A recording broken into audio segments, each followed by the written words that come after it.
Memiliki wilayah yang subur, tapi warga desa Paminggalan jauh dari hidup makmur. Banyaknya pohon aren membuat warga banyak menggantungkan hidupnya dengan memproduksi gula aren. Maka tak heran, desa Paminggalan menjadi salah satu sentra pembuatan gula aren terbesar di Sulawesi Barat. Sekarang saya akan menuju ke pohon aren untuk mengambil air nira bersama keluarganya Adelisma. Kamu biasa lewat sini? Iya, biasa. Terus biasa bantu ibu juga? Iya, biasa.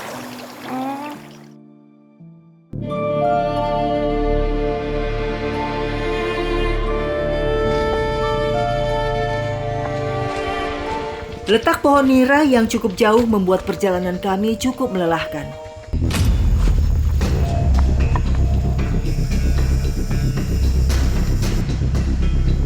Setelah berjalan kurang lebih 30 menit, akhirnya kami sampai di kebun nira. Ikatnya biasa? Melihat pekerjaan ibunya yang setiap hari menantang bahaya, Lisma pun tergerak hatinya untuk membantu orang tuanya dengan memanjat pohon nira sepulang sekolah. Lisna, hati-hati. Nanti jatuh itu. Nira disadap setiap 12 jam sekali, pagi dan sore. Tanpa kenal takut, Lisma menyadap nira dengan terlebih dahulu menurunkan timbo atau bambu berisi air nira yang telah dipasang sebelumnya. Tak kurang dari 5 liter air nira harus diturunkan dengan posisi tumpuan kaki yang kuat agar air nira tidak tumpah. Sebelum turun, Lisma juga harus menyadap nira dengan memasang timbo yang kosong yang telah dipersiapkan sebelumnya. Dalam sehari, 20 liter air nira bisa dikumpulkannya.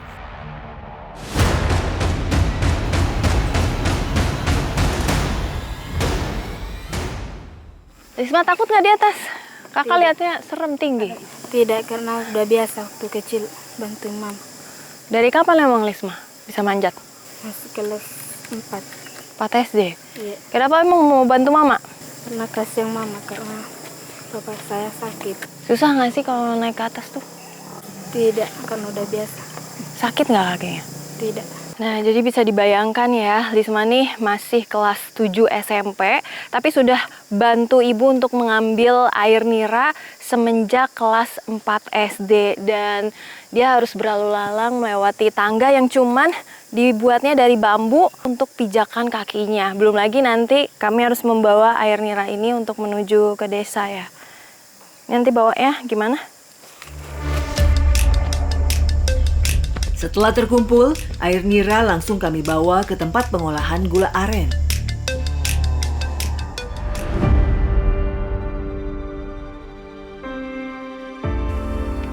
Di gubuk kecil inilah, air nira dimasukkan ke wajan besar, lalu disaring untuk dibersihkan dari kotoran. Jadi dikarenakan banyak dedaunan sehingga saya dan ibu menyaring supaya air nira ini lebih jernih dan juga lebih bersih lagi.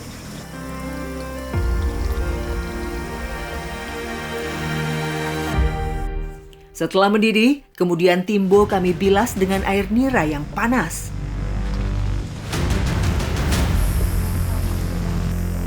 Nah, jadi tujuan untuk mengisi tempat air nira ini agar tidak basi, karena memang tempat ini juga digunakan berulang-ulang untuk pengambilan nira di pohon aren. Setelah kurang lebih 4 jam, air nira akan keluar buihnya dan diberi sedikit kemiri agar keras dan menambah cita rasa yang gurih.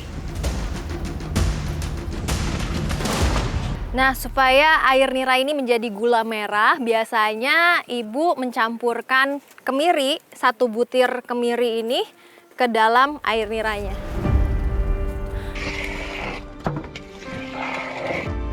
Proses pembuatan gula aren butuh waktu lebih dari 5 jam. Lebih 5 menit sebelum dicetak, gula aren harus terus diaduk-aduk agar terkena angin dan cepat mengering. Ketika air nira ini sudah mulai matang, biasanya ditandai dengan kerak-kerak gula yang sudah menempel di wadah panci, dan kemudian ini harus segera diangkat karena kalau enggak nanti kering.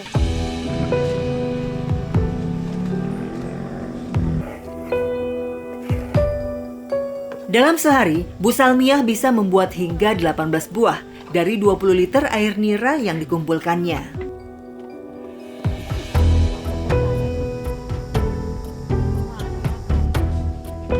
Setelah mengeras, gula aren lalu dibungkus dengan daun pisang yang sudah kering agar gula tidak lembab dan tidak mudah lumer hingga saat disimpan akan bertahan lebih lama. Satu bungkus berisi 2 buah gula aren. Ibu pernah dapat bantuan nggak, Bu? Tidak pernah, Kak. Sama sekali? Iya. Kayak bantuan langsung tunai, sembako? Tidak ada sembako juga. Tidak pernah, Kak, di sembako. Tapi kalau tetangga lain suka dapat? Iya, saya dapat. Tetanggaku juga di sana dapat juga. Ya, walaupun Ibu tidak bisa berkata-kata, tapi sebenarnya Ibu mempunyai hak untuk mendapatkan bantuan. Apalagi juga memang rata-rata warga yang ada di sini itu merupakan warga yang kurang mampu ataupun penghasilannya juga masih di bawah rata-rata. Bahkan Ibu saja sebulan hanya mendapatkan Rp300.000. Sedangkan untuk gaji ataupun pendapatan Rp300.000 itu sudah masuk ke dalam kategori bantuan, baik bantuan langsung tunai ataupun bantuan sembako. Tapi Ibu di sini sama sekali belum mendapatkan. Artinya di sini masih banyak masyarakat yang belum sejahtera dan juga belum mendapatkan keadilan tepatnya. Hanya mengandalkan penghasilan dari gula aren saja tentulah tidak cukup. Pekerjaan apa saja dilakoninya. Ibu dari 3 anak ini hanya bisa berharap campur tangan pemerintah agar bisa hidup lebih sejahtera.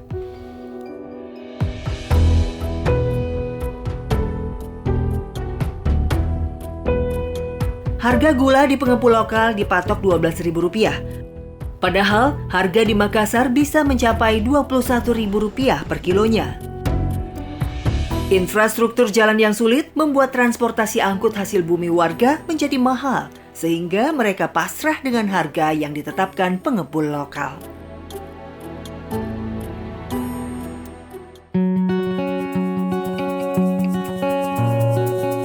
Berstatus desa tertinggal, warga desa Paminggalan berharap memperoleh hak yang sama. Apalagi selama ini mereka hidup serba terbatas, termasuk ketika jatuh sakit.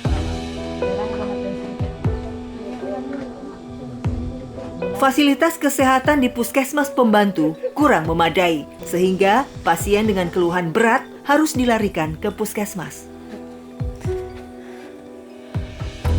Ya, jadi salah satu pasien yang sedang sakit saat ini yaitu mengalami pendarahan yang lumayan banyak sejak tadi pagi. Namun karena fasilitas kendaraannya baru ada di siang ini, sehingga kami harus langsung segera membawa ke puskesmas terdekat untuk ditangani lebih lanjut.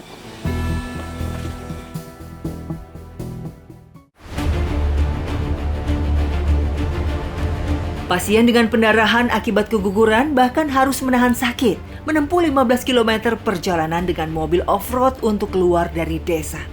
Jantung saya berdebar kencang karena medan ini sangat menantang. Tentu, melewati sungai bukannya tidak berbahaya. Air bah bisa saja datang secara tiba-tiba. Jadi bisa kebayang ya, nganterin orang sakit, tapi kami harus menggunakan mobil seperti ini, ditambah lagi berapa banyak sekali batuan, apalagi arus sungainya deras, ini sangat membahayakan nyawa pasien. Nah, seharusnya di sini jikalau dibangun jembatan mungkin akan mempermudah masyarakat dalam keluar masuk desa.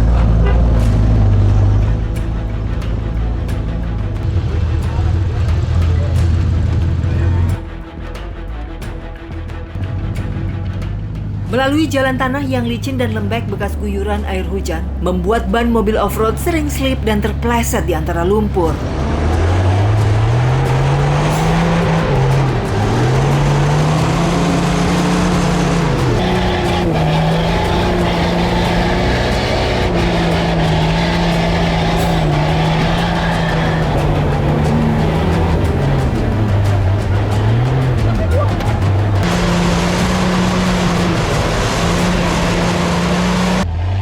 Memang terasa sulit.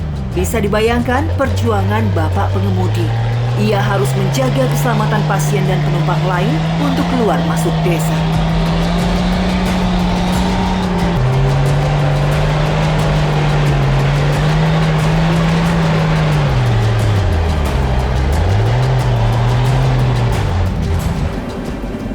Ini kalau penanganan biasanya warga yang lagi sakit memang seperti ini atau bagaimana? Ya kalau di Pamengkanan itu penanganannya cuma di pos, baru dirujuk ke puskesmas. Karena alat di atas kan terbatas. Tapi selalu diantar gini kalau memang butuh penanganan. Iya, kadang kalau hardlocknya rusak ya ditantu. Nah, tapi kalau misalnya dari Allahu Akbar, la ilaha illallah. Bisa kebayang ya. Jadi resikonya menggunakan kendaraan seperti ini, kalau kita tidak berpegangan yang kuat, itu bisa terjatuh. Apalagi orang yang sakit. Setelah menempuh kurang lebih setengah perjalanan dengan waktu tempuh kurang lebih 2 jam, kendaraan yang kami tumpangi mogok di tengah jalan. Kami pun harus turun untuk menarik dan mendorong agar bisa dilalui kendaraan lain.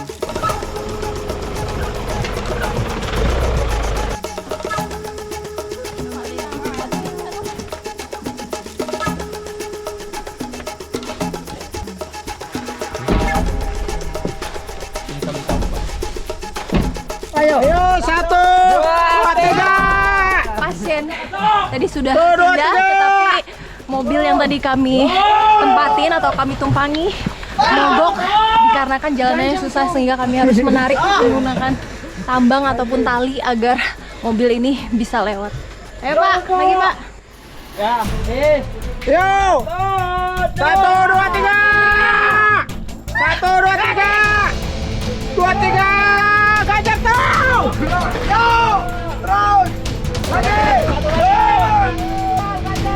Ganjar. 2, 3. Dengan semangat dan kekompakan, kami terus berusaha agar Hardtop segera bebas dari tanjakan. Setelah kurang lebih 20 menit, akhirnya Hardtop berhasil kami tarik dan kami pinggirkan. Namun sayang, meskipun terus dicoba untuk di-starter, tapi tetap tidak hidup juga. Jadi meskipun mobil ini sudah kami coba untuk ditarik, namun menjadi penghalang untuk kendaraan yang lainnya di mana isinya adalah pasien yang akan menuju ke puskesmas terdekat, sehingga keluarga pasien memutuskan untuk meneruskan perjalanan menggunakan kendaraan bermotor.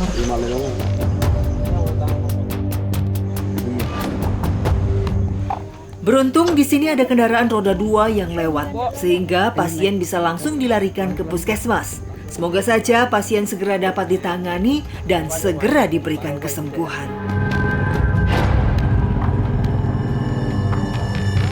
Ironis sekali jika dibandingkan dengan kehidupan di kota, mencari puskesmas terdekat hanya tinggal menunggu antrian saja. Tapi kalau di sini, mereka harus berjuang untuk mendapati berbagai macam rintangan seperti kendaraan mogok dan juga infrastruktur jalan yang sangatlah rusak.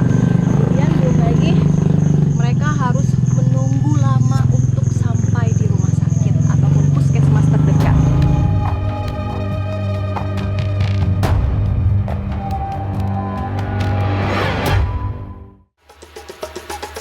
Inilah Desa Panggalo.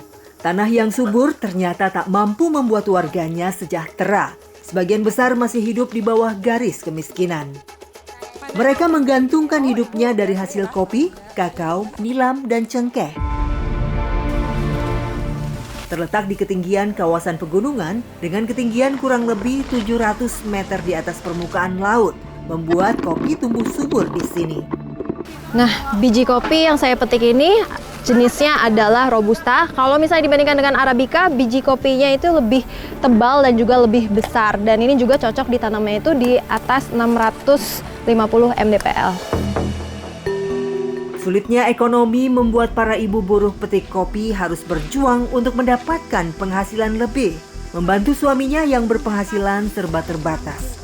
Salah satunya Niswati, transmigran dari Ngawi. Nah, Ibu sulit nggak sih, Bu, sebagai salah satu warga dari perpindahan transmigrasi itu, ada kesulitannya tersendiri nggak, Bu?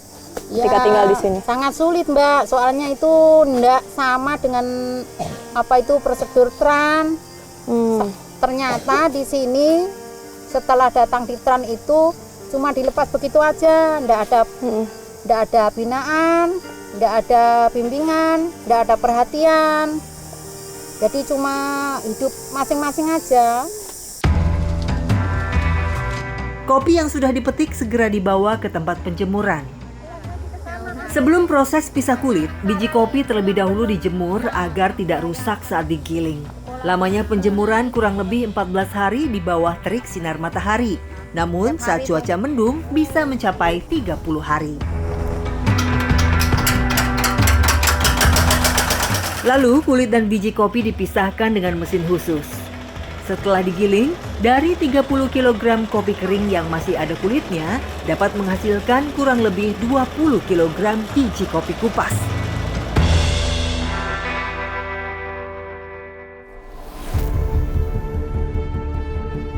Desa Panggalo adalah desa yang terletak di ujung timur Kecamatan Ulung Manda.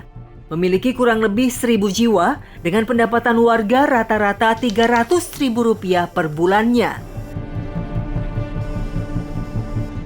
Selain kopi, masyarakat desa mengandalkan rezeki dari hasil minyak nilam.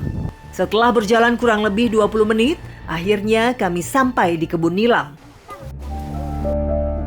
Lahan seluas 1 hektar ini milik Ibu Kini. Setelah 6 bulan tanam, nilam dapat dipanen. Dan setelah itu, setiap tahun bisa dipanen 4 kali. Beratnya tantangan kehidupan tak membuat buruh patah semangat. Salah satunya Ibu Badiah. Sebagai buruh serabutan, semua pekerjaan ia lakukan demi nafkah keluarga. Berapa Bu penghasilan yang Ibu dapatkan dari ngeburu ini? Kalau setengah hari itu 30.000. Kalau satu hari 70.000, tapi nggak cukup dipembelikan gula, beras, anak empat mau dibiayai sekolah tapi tidak cukup.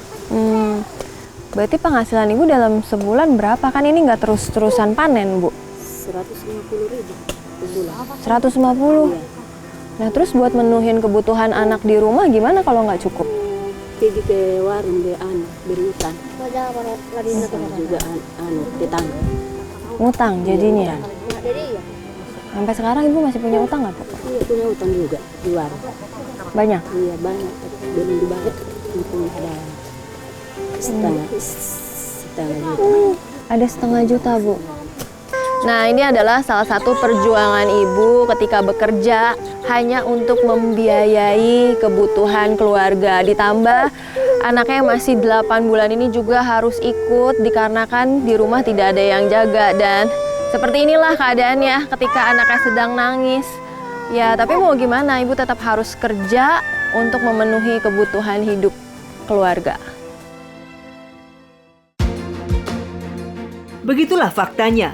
Bekerja sebagai buruh petik nilam dari jam 7 pagi hingga jam 4 sore. Dibayar Rp70.000. Namun pekerjaan itu tidak selalu ada. Semua daun nilam yang terkumpul di dalam karung lalu dipanggul ke tempat penjemuran yang letaknya tak jauh dari kebun.